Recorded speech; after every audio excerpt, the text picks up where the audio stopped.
The wind whipped harshly down Main Street that morning, stinging Jack Bennett's face as he tightened his thin jacket around him and hurried toward his old sedan. The first sentence would have been enough to describe the bitter cold, but the truth was, Jack wasn't just cold, he was tired. Tired in a way that had nothing to do with the weather. Jack had been up since 4 a.m., trying to fix a leaking pipe under the sink in the small rental house he shared with his 6-year-old daughter, Lily. The pipe wasn't the only thing breaking. The car he was walking toward needed repairs he couldn't afford, the rent was overdue, and his hours as a delivery driver for a local pizza shop had been cut back. His life felt like a game of dominoes, except every piece that fell made the pile harder to rebuild. As he reached the driver's side of the car, Jack noticed an elderly man standing on the corner across the street. He was bent over slightly, leaning on a cane, and the expression on his face was one of pure frustration. The traffic light had changed more than once, but the man hadn't moved. Cars zipped by, and no one seemed to notice or care that he was struggling. With a sigh, Jack glanced at his watch. He was already running late for his shift, and his boss, a man who valued punctuality more than loyalty, wouldn't hesitate to dock his pay. But something about the old man's hunched figure tugged at Jack's conscience. Guilt gnawed at him as he imagined driving away. "Hey, you okay?" Jack called as he jogged across the street. The man looked up, startled, his gray eyes sharp despite his frail appearance. "I need to get to the other side," the man said, his voice shaking slightly. "But my legs, they're not what they used to be. I don't move fast enough." Jack nodded and offered his arm. "Here, let me help." The man hesitated for a moment, then took Jack's arm with a small, grateful smile. Together they crossed the street, Jack shielding the man from the cold gusts of wind as best as he could. By the time they reached the other side, the man was panting slightly. "Thank you, young man," he said, leaning on his cane for support. "I'm Henry Reed." "Jack," he replied, shaking Henry's hand. "Do you need help getting anywhere else?" Henry shook his head. No, I'm fine now. You've already done more than enough. People don't stop to help much these days." Jack smiled faintly, though his mind was already on the pile of bills waiting at home. "Take care, Henry," he turned to leave, but Henry called after him. "You've got a good heart, Jack," he said. "That's a rare thing." Jack didn't think much of it as he slid into his car and drove off. After all, helping Henry hadn't changed the fact that he was late for work, or that he'd be eating canned soup for dinner again that night. But as he glanced in the rearview mirror, he saw Henry standing on the corner, watching him drive away. It was a small moment in a long, difficult day, but it stuck with him nonetheless. That evening, as Jack tucked Lily into bed, she asked him a question that made his chest tighten. "Daddy, why can't we get a new heater? It's so cold." He brushed her hair back gently. "Soon, sweetheart. I'll figure something out." But as he sat alone in the living room later, staring at the stack of overdue bills, he wondered if he was lying to her or to himself. The silence in the living room was heavy, broken only by the faint hum of the refrigerator in the kitchen. Jack sat at the small, worn dining table, his head resting in his hands. The bills were still spread out in front of him: rent, utilities, the car insurance that he'd put off paying for too long. He rubbed his temples, trying to will his thoughts into some kind of order, but the numbers on the pages didn't add up to anything he could fix. Lily's question from earlier echoed in his mind. She had asked so innocently, with none of the weight or worry he carried. She trusted him to make things better, and the thought of failing her made his chest ache. A sharp knock at the door startled him out of his thoughts. Jack glanced at the clock. It was almost 9 p.m. He wasn't expecting anyone. For a moment he considered ignoring it, but the knock came again, firmer this time. When he opened the door, he was surprised to see Henry Reed standing there, bundled in a heavy coat that seemed too big for his thin frame. His cane tapped lightly against the wooden porch as he shifted his weight. "Henry," Jack said, startled. "What are you doing here?" "It's late." Henry smiled faintly. I'm sorry to bother you, Jack, but I realized I never properly thanked you for helping me earlier. I asked around to find where you lived. I hope you don't mind. Jack blinked, unsure how to respond.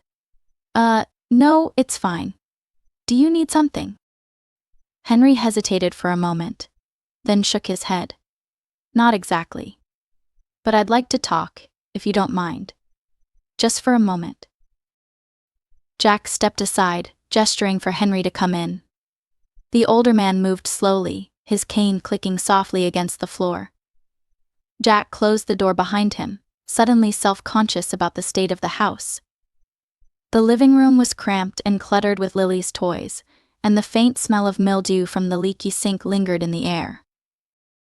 Please have a seat, Jack said, motioning to the couch.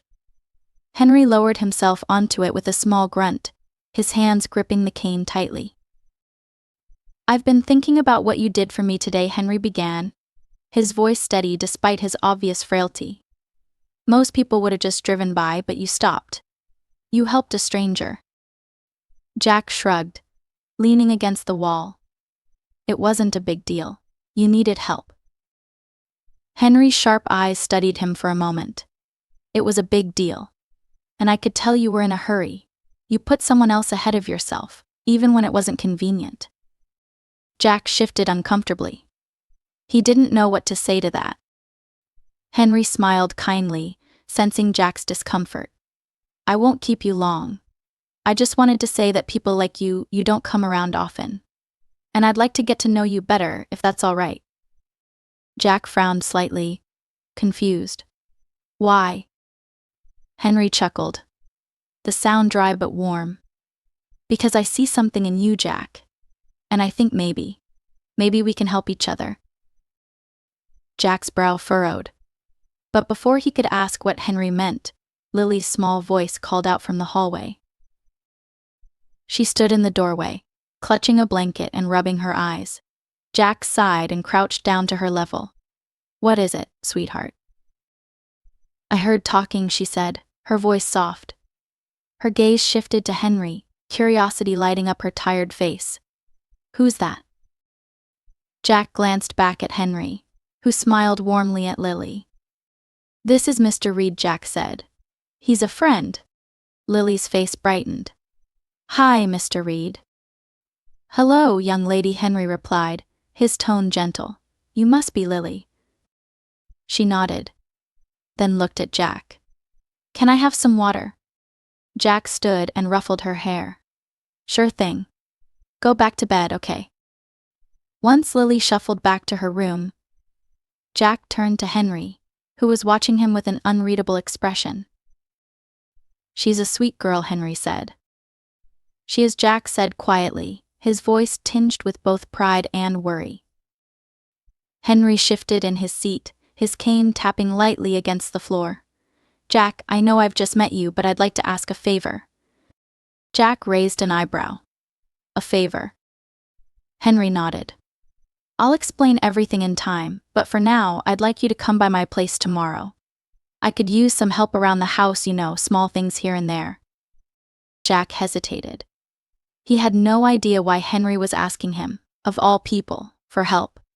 But he also couldn't shake the feeling that there was more to this old man than met the eye. I don't know, Jack said slowly. I've got work, and... Henry held up a hand. I understand. But think about it, I'll make it worth your time. Jack frowned, unsure what to make of the offer. Where do you live? Henry smiled, pulling a small notepad from his pocket. He scribbled an address and handed it to Jack. Come by if you can, Henry said as he stood, leaning heavily on his cane. If not, no hard feelings. Jack walked him to the door, still feeling a mix of confusion and curiosity. As Henry stepped out into the cold night, he turned back to Jack. Sometimes, Jack, life has a funny way of surprising us, Henry said with a knowing smile. Jack watched him disappear into the darkness, the address clutched in his hand. That night, as he lay in bed staring at the ceiling, Jack couldn't stop thinking about Henry's strange visit. He didn't know what to expect if he went to the old man's house, but something told him it might be worth finding out. The next morning, Jack woke up before his alarm, his mind still tangled with thoughts of Henry. The old man's words from the night before lingered like an itch he couldn't scratch. Sometimes, life has a funny way of surprising us, Henry had said. And while Jack didn't know what he'd meant by it, a small part of him was curious. By the time Lily was up and eating her cereal, Jack had made up his mind. He would stop by Henry's house after his shift. It wasn't as if he had anything to lose.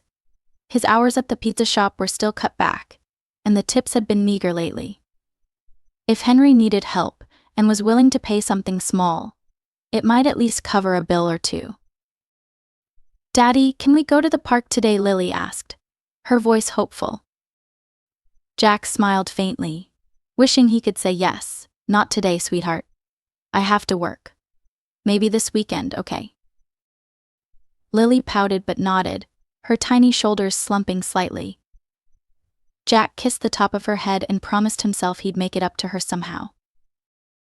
By the time his shift ended that evening, Jack was exhausted. His feet ached from running deliveries, and his mind felt numb from the endless worry about money. As he sat in his car in the shop's parking lot, he pulled out the crumpled piece of paper with Henry's address on it. For a moment he hesitated. What if this was a waste of time? What could an old man like Henry possibly have to offer him? But then he thought of the look on Lily's face that morning and sighed. Anything was worth a try. Henry's house was tucked on the edge of town, down a quiet street lined with tall oak trees that swayed gently in the evening breeze. Jack parked his car in front of a modest single-story home with a neatly trimmed lawn and a white picket fence. It wasn't flashy, but it was well kept, a stark contrast to Jack's own crumbling rental. He knocked on the door, and after a few moments, Henry answered. He looked surprised but pleased to see Jack standing there. "You came," Henry said with a smile. Jack nodded, shoving his hands into his jacket pockets. "Yeah, you said you needed help." Henry stepped aside, beckoning Jack inside.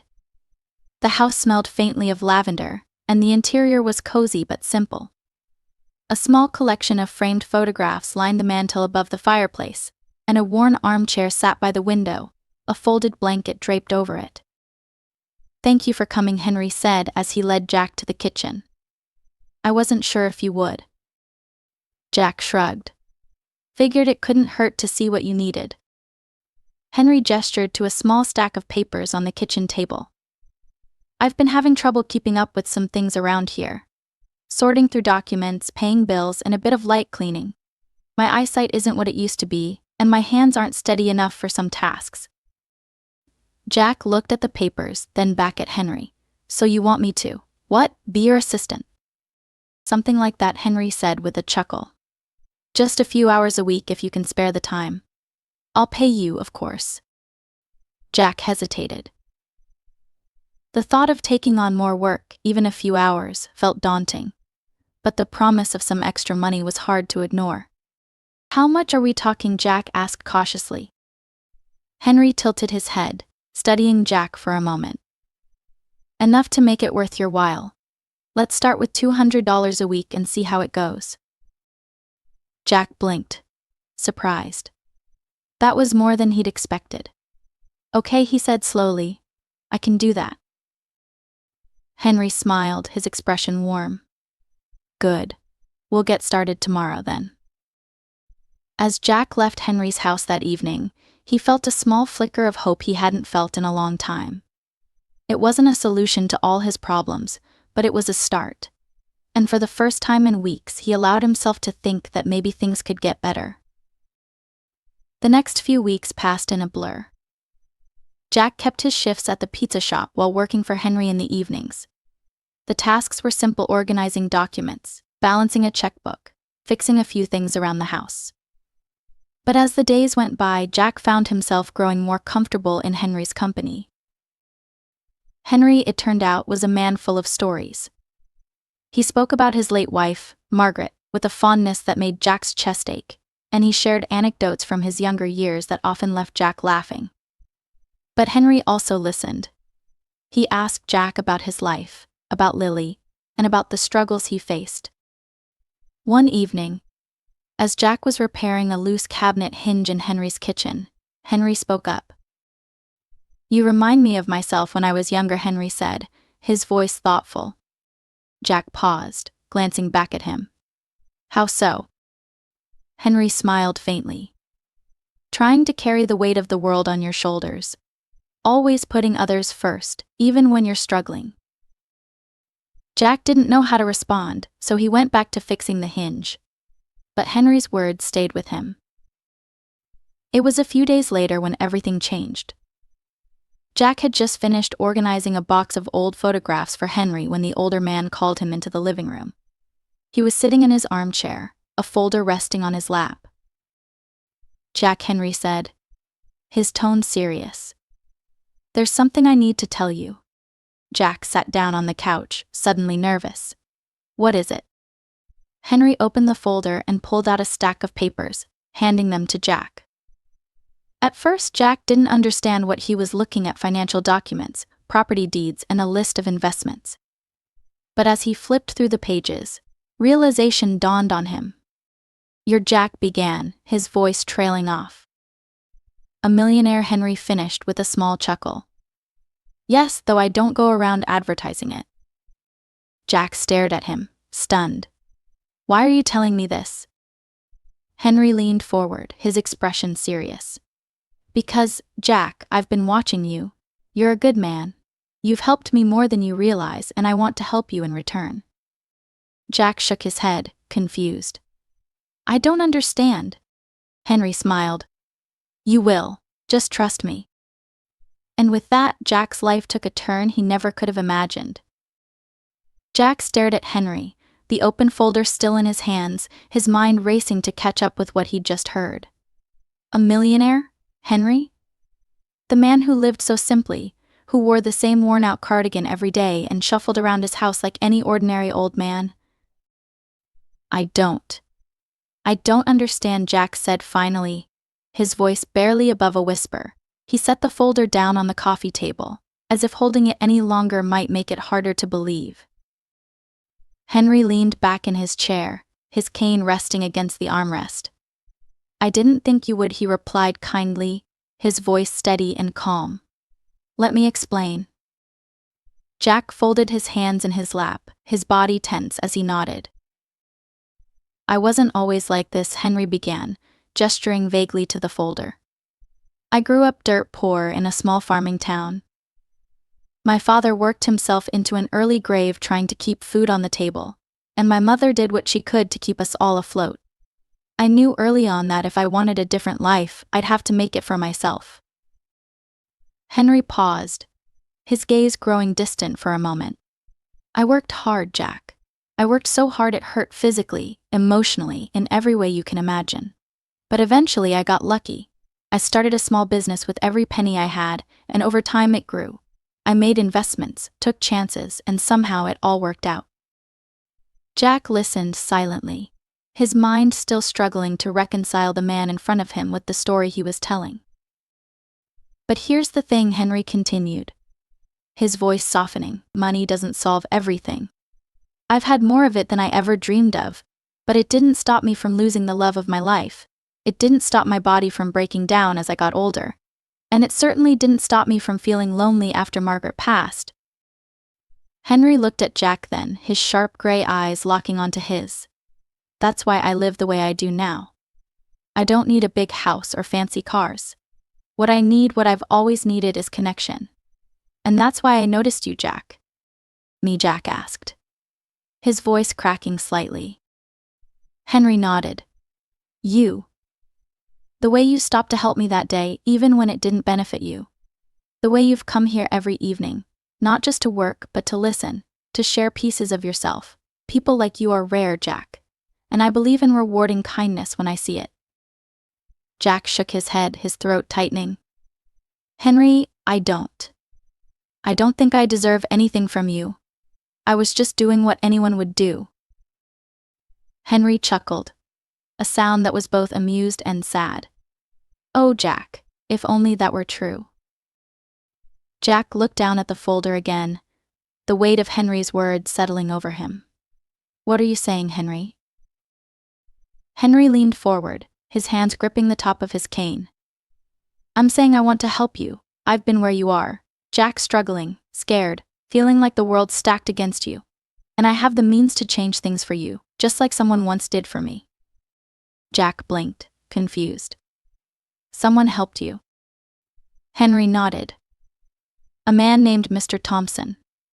He saw something in me when I was your age and gave me my first real opportunity. I wouldn't be where I am today without him. And now it's my turn to pay it forward. Jack's chest tightened, a mix of gratitude and unease swirling inside him. I don't know, Henry. I'm not sure I can accept this. It feels, I don't know, too much. Henry smiled gently. Take some time to think about it, Jack. I'm not asking for an answer right now. But know this, you've earned this, whether you believe it or not. And if you accept, I promise you it'll be the start of something good for you and Lily. At the mention of his daughter, Jack felt a lump rise in his throat. He thought of her small, hopeful face as she'd asked about the heater, her tiny hands clutching her blanket at night. This wasn't just about him. It was about her. About giving her the life she deserved. Okay, Jack said finally, his voice trembling. I'll think about it. Henry nodded, his expression warm and understanding. That's all I ask. The walk back to his car felt surreal, as if the ground beneath Jack's feet had shifted in some fundamental way. He sat behind the wheel for a long time, staring at the steering wheel as the weight of the evening settled over him. Over the next few days, Jack couldn't stop thinking about Henry's offer. He replayed their conversation over and over in his mind, weighing his options, grappling with the idea of accepting help on such a large scale. Pride and practicality warred within him. But every time he looked at Lily, the answer became clearer. Finally, after nearly a week, Jack returned to Henry's house. He stood on the porch, his heart pounding as he knocked on the door. Henry opened it with a knowing smile. I had a feeling I'd be seeing you today. Jack chuckled nervously, rubbing the back of his neck. Yeah. I've been thinking a lot about what you said. And if the offer's still on the table, I'd like to accept. Henry's smile widened, and he stepped aside to let Jack in. It's more than on the table, Jack. It's yours. Over the next hour, Henry laid out his plan. He wanted to invest in Jack not just financially, but personally. He offered to help Jack pay off his debts, get his car repaired, and even set up a college fund for Lily. But more than that, Henry wanted to help Jack find stable, meaningful work. I've got a friend who owns a construction company, Henry said. He's always looking for hardworking people. I can make some calls if you're interested. Jack's throat tightened with emotion as he nodded. I'd appreciate that, Henry. More than I can say. By the time Jack left Henry's house that evening, he felt a sense of hope he hadn't felt in years. It wouldn't be easy, and it wouldn't happen overnight, but for the first time, he believed that things could get better. And as he walked into his small rental house and saw Lily waiting for him with a bright smile, he knew that every step forward would be worth it. Jack closed the door quietly behind him, his heart still pounding with a mix of excitement and disbelief.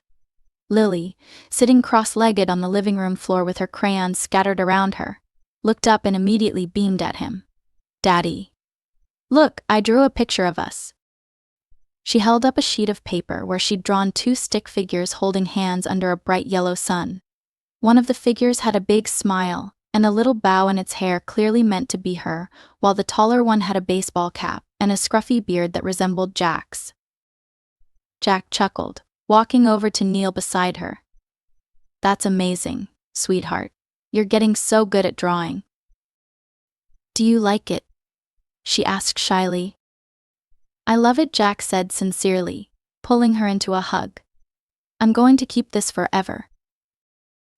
As he held her close, he thought about everything Henry had said earlier.